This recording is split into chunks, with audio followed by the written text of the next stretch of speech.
Welcome into another edition of Argo Sports Weekly. We start off this week in the field house with Coach Jeff Burkhammer to talk a little UWF men's basketball. Coming off a win on Saturday, Montevallo was here in the building, and you guys pulled out one. And I know it was a tough one. I mean, there were times where you were trailing, and then you were able to put together a nice run, a really great second half in the game. Well, anytime you play Montevallo and you play a Danny Young team, it's going to be a grinded out game, and you just got to keep playing and try to find a way to win at the end. And that's really what we did. We didn't play real well in the first half. I was disappointed in our effort early in the game. But then second half, really played with terrific effort and executed well and found a way to win.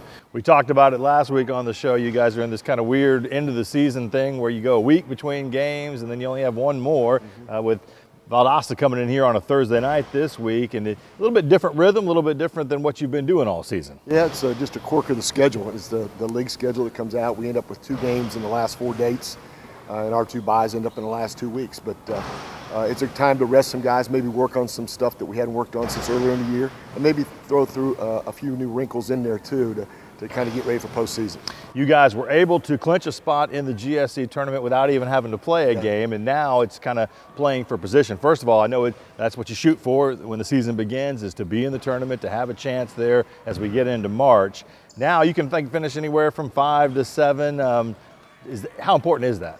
Well, you always want to play in the postseason. That's a big thing for us, is to make it, and then anything can happen. You see all kinds of craziness in the postseason every year, and we'll probably finish 6 or 7, probably end up either going to Lee or Huntsville, and either way, tough games, but we're excited about being there and being in position.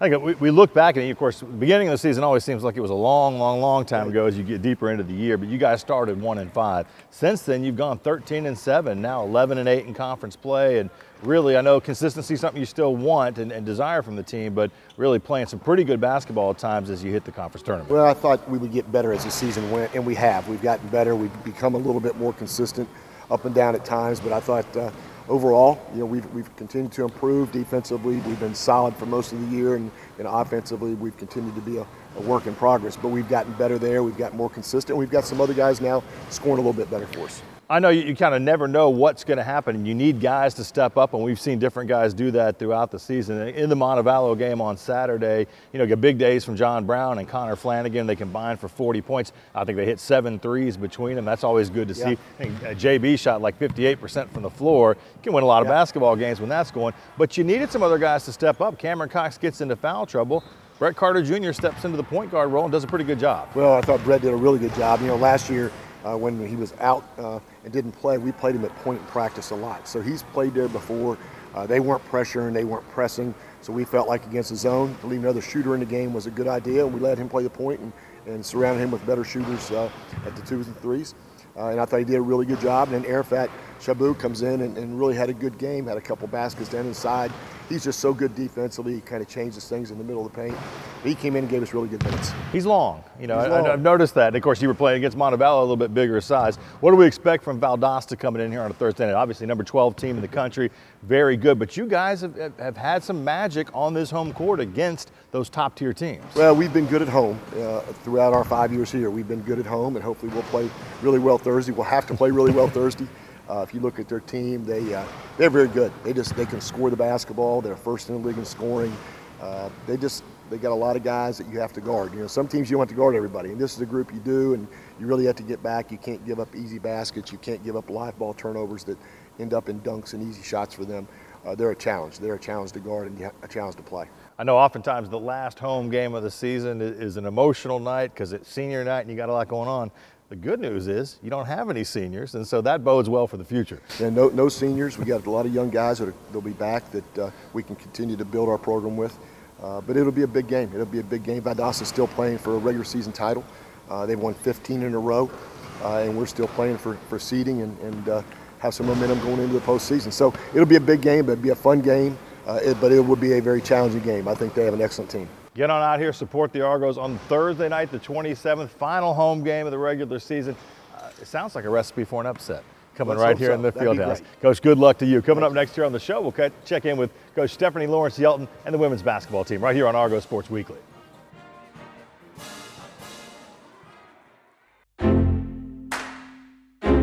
Real change occurs in that split second, a moment of connection among people. With a common purpose, a shared vision, and a unified goal. What will you change? What will change you? The University of West Florida. No limits. What does Argo Spirit look like? Is it finding the perfect Argo outfit to show your team pride? Is it giving back while getting your pre-game grub? Or is it connecting with your community in the perfect spot? At Penn Air Federal Credit Union, it's being a proud sponsor of UWF Education, the Alumni Association, athletics, Penn Air Field, and having a spirit of communerosity. Learn more at pennair.org/aboutus. Welcome back into Argo Sports Weekly. We're joined now by Coach Stephanie Lawrence Yelton to talk a little women's basketball.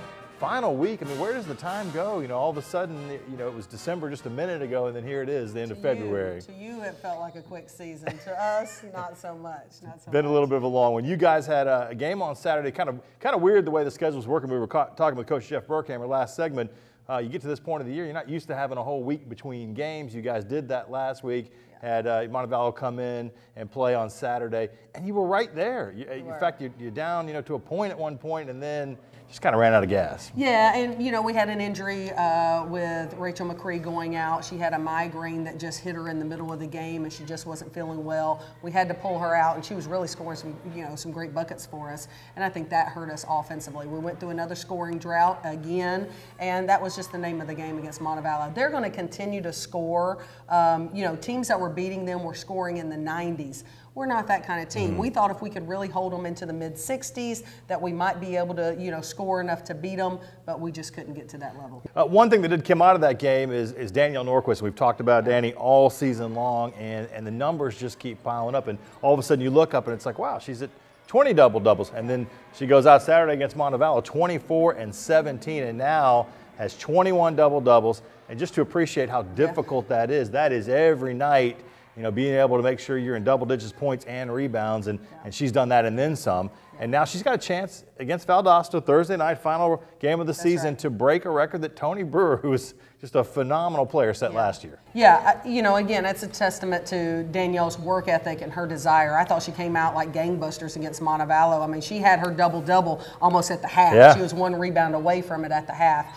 She's motivated to reach that goal and to get it. But, you know, I'd say for her, this has been a hard year to get the double-double. You know, Tony Brewer, for all the things she brought to the table, she had some more offensive depth surrounding her. And so, you know, it was hard for people to double team because you had additional scorers around her. Danielle gets a double team a lot, and she gets a lot of more aggressive defenders on her. And for her to, you know, continue at that pace and produce at that pace says a lot about her. Valdosta comes in Thursday, 5:30 tip, and it's senior night. It's the last night. You've only got one to deal with, and it's a great story. And we've talked a lot about Faith Franklin on this show. We featured her. We've done profiles on her, the music, her academic career. But to watch a player who really had to wait for her opportunity, sit behind some really talented point guards through the years, and really maximize that opportunity and really go out and leave everything on the floor. She's certainly done that. You know, Faith Franklin is Miss UWF. You know, she was homecoming queen. You know, she's in a sorority on campus. She has maximized her collegiate experience, and I think it's amazing. The things that she has put on her plate and still be able to have over a 3.0 GPA, to still be able to produce on the basketball court, to still be a really high contributor within our campus community. I mean, it says loads about what type of person she is, what kind of work ethic she has. And so it's going to be a fabulous night Thursday. I can't wait to celebrate Faith. Her and her mom are going to do a duet for the national anthem. Wow. I mean, it's just going to be a great night to celebrate. I know, you know, it's a difficult season. Going into the offseason, what, you know, as a coach, what are you thinking? Here's what we've got to work on. You know, we've got a lot of things. We've got a lot of adjustments we've got to make.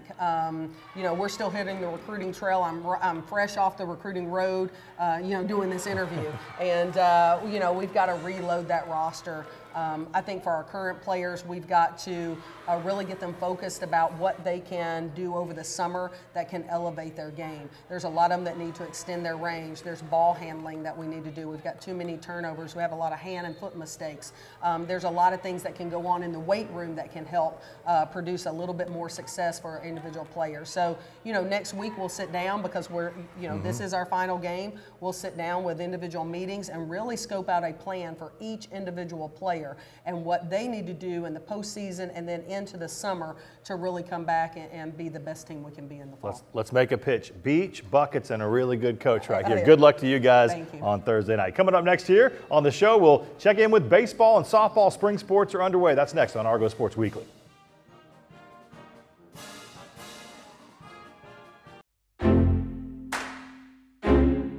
Real change occurs in that split second, a moment of connection among people.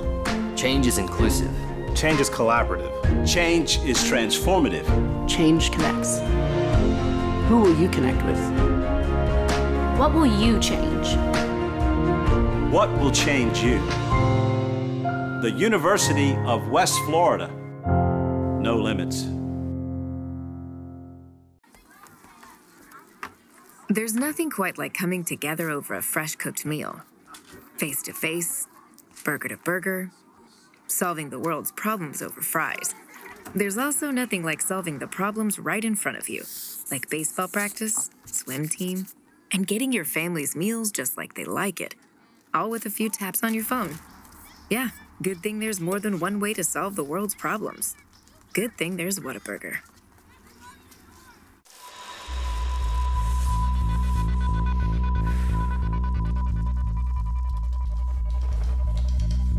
For those who measure success by the worn tread on their tires, and those who strengthen their body and mind and drift through their weekends over nature's current.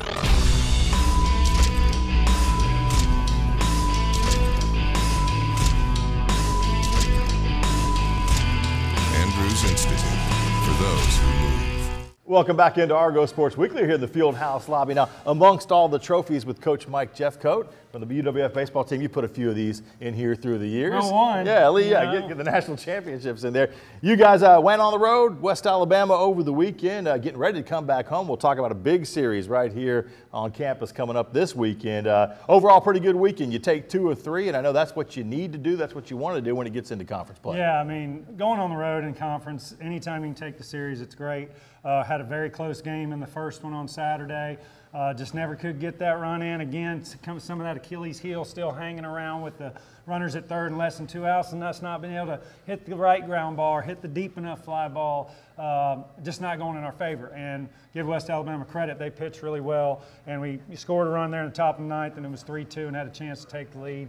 But it didn't happen. But, after that, guys started playing better. Pitching and defense has been unbelievable. I know when you have good pitching performances, even when you come up on the short end of a close one like that 3-2 in the first one, you're still feeling pretty good. So you go into Saturday and you get, good pitching. And then, in the last game on Sunday, you get the bats firing too and 15 runs. What was the change? What kind of flipped the switch to get the offense going in the last 2 games? Well, I think it was just trying to make sure that they understood, hey, we got to keep grinding. And my message was, we got to keep playing. Quit getting bogged down in the last at bat. And I see guys' heads down in the dugout and so forth and so on. And I kept, pushing them to go, let's move ahead. Next pitch, keep playing all the way. Talked about that in the second game. Chipped away, and, opened up a little lead there. And then Sunday was still a 1-0 game in the 6th inning. But you could see the quality at bats coming. And, had a walk or so there, and then some hits started putting together, and we exploded. And that was nice to see. It's always great when hitting gets contagious, and it just starts spreading like wildfire throughout. Matt Estrada had a really good weekend at a 4-for-4 game in the second one on Saturday, and then, kept it going and even to the final game. What's going right for him? Matt's a great hitter, and he's not going to stay in a slump for very long. But also trying to figure out where he best is going to impact our lineup. And we, had played with the lineup a lot. We've had some guys in and out of the lineup, injuries, so forth. Just like, we've had a couple pitchers out and pieced together that second start with Middleton starting in the second game, and our bullpen did a great job. But finding where we needed Matt, and a couple games earlier, we'd let him off, and he really hit well and still drove in some runs. So we said after the first game, we got to get Matt at the top of the order. second game of the series, and he goes 4 for 4, drives in 3. Really just got our offense going. Everybody knows he's going to have to play. He's going to have a quality at bat, be a tough out, and I think that gives confidence to the rest of the lineup. You mentioned the bullpen game in the middle game there, and getting a nice win out of that. You know, and it's always good to see your pen go. Keating pitched well on that loss, and we have to mention he was an award winner the previous week, so he's throwing real well. And then Daniel Floyd continues to give you 7 innings of really good baseball every time he goes to the hill. Yeah, I mean, both those guys have done a great job giving quality starts. Had a little miscommunication on some bunts, and the grass was wet and all that, and then Keating slipped on a bunt play, and that's where they scored the 2. Kind of unearned, but I think they may have given him hits on it. Daniel Floyd didn't have his best stuff. He really struggled finding his command of his breaking balls, and so the first 4 innings or 5 innings, we're just mixing fastballs, trying to locate those. He's trying to find it. He thought the mound was a little steep. He was dragging his hand, but he started adjusting the last 2-3 innings. And for him to keep the concentration when the team opened the game up, I think he's in the dugout 25 minutes, and he came out, wanted the ball to finish those last 2 before the game was over, or before we went to the bullpen. Just outstanding start by him, and if we can keep doing that, we're going to be okay. Just a window into all the things that go on for a pitcher when you're on the mound. I mean, there's all these different variables that are thrown in. You guys come back home, and I know Delta State is always the one. You guys battled them last year in the conference tournament right up until the end, and when they come in, it's a big weekend. Statesmen come here this weekend, and then right just like that, GSC, it's a huge matchup. Yeah, we're looking forward to being back home. Haven't played many here. Yeah, back-to-back road weekends and not having any midweeks, and then certainly energy of being back home as well as a big Delta State series. Been a great rival for us for years here, and tough up there, and they're always going to be tough here, and looking forward to that. And then we got Nova Southeastern Monday, Tuesday of that week, so we got to see how much pitching depth we have. A lot of baseball. Yeah. You guys will have Delta State, that's 1 and 4 on Saturday, and then you get a 1 o'clock on Sunday. And you mentioned Nova Southeastern, good baseball team coming in on the 2nd, 6 o'clock, 2 o'clock on the 3rd. So lots of baseball. Get all those arms loose. Good luck to you guys, and get out here and support the Argos this weekend with Delta State. Coming up next, it'll be a busy time down at baseball and softball because softball also home with Delta State. We'll check in with Coach Ashley McLean next on Argo Sports Weekly.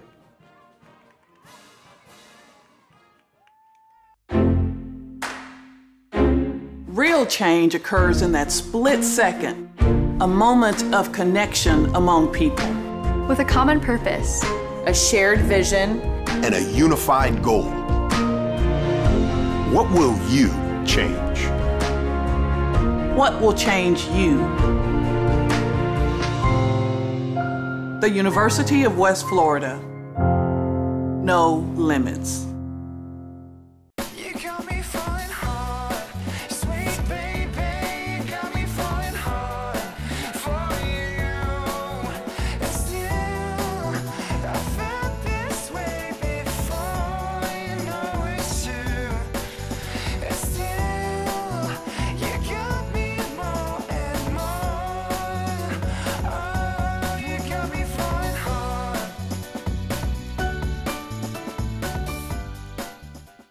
Welcome back into Argo Sports Weekly. It's time to talk softball with Coach Ashley McLean. You guys are coming off taking 2 of 3 up at West Alabama. Also squeezed in a game against Spring Hill last week. It was busy. It was busy. We finally got to play at our home field against Spring Hill, and the girls came and showed out. They got their bats hot, and we did really well against Spring Hill, and then we hit the road with West Alabama, and we took the series, so that was exciting as well.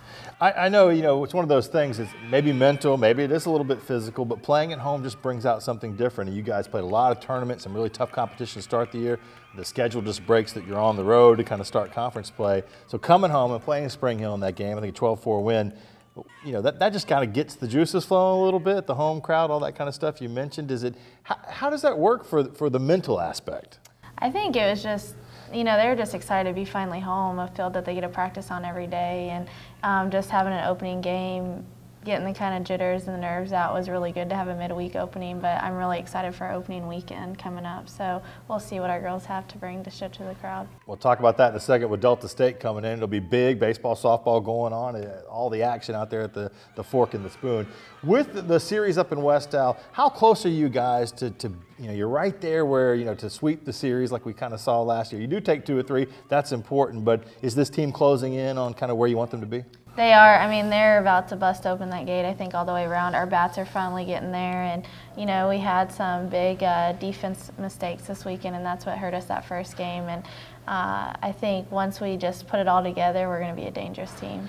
You're getting some good pitching. We're going to talk to Grace Gilbert here in a minute. Kelsey's been pitching well. You've got Megan in there as well.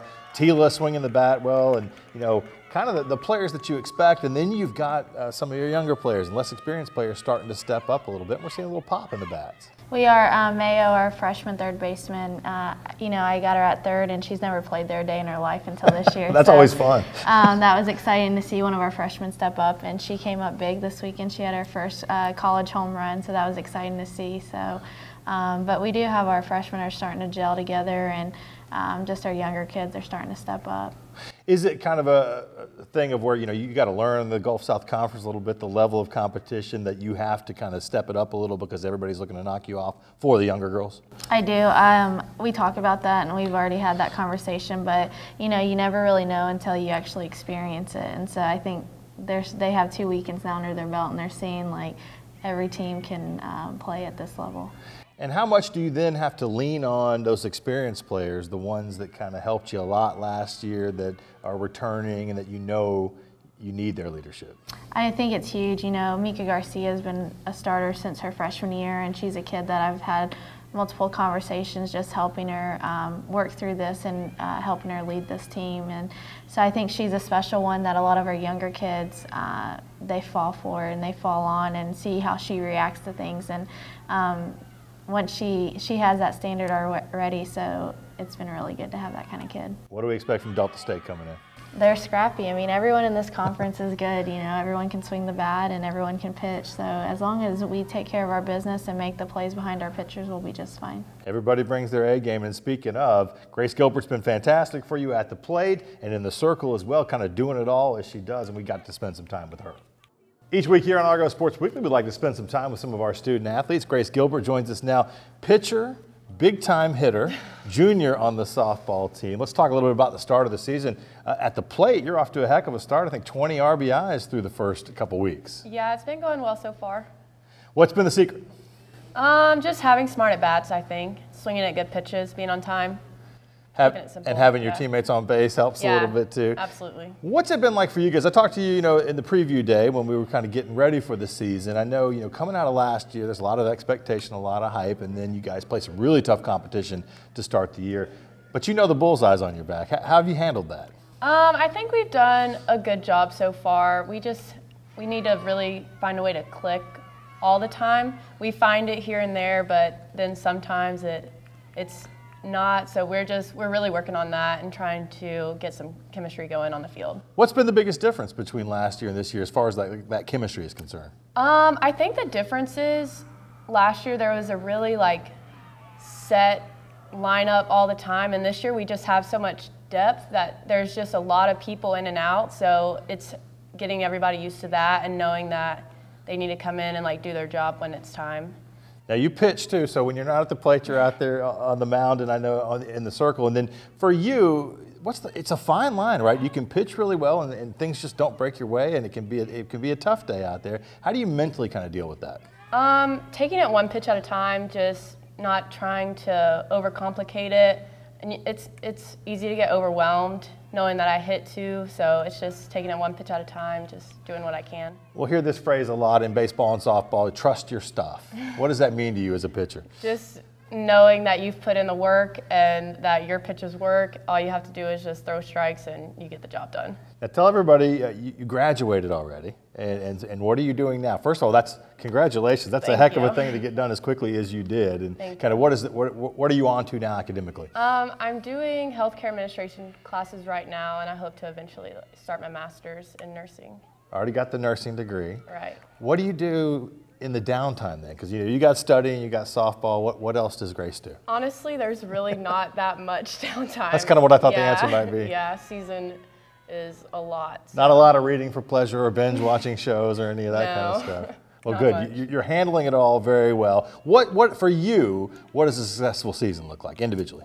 Really, I just want to know at the end that I did the best I could and wherever that ends up, I'm fine with that. I've just really been focusing on having fun this year, just doing what I like to do. Well, it's going to be fun this weekend. Come out and enjoy Grace in the circle, at the plate, doing it all against Delta State. We'll look forward to that. Yep. Thanks for spending a little time with us. Coming up next here on Argo Sports Weekly, we'll dive into the pool with the conference champions with the swimming and diving team.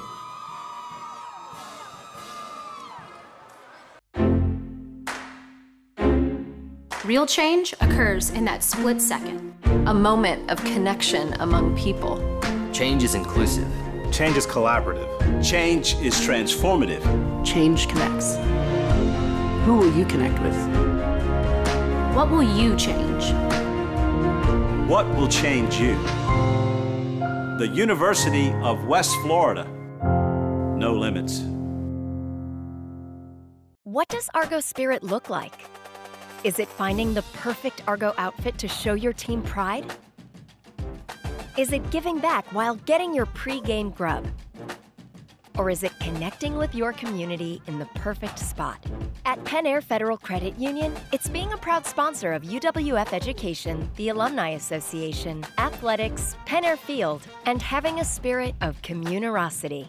Learn more at pennair.org/aboutus.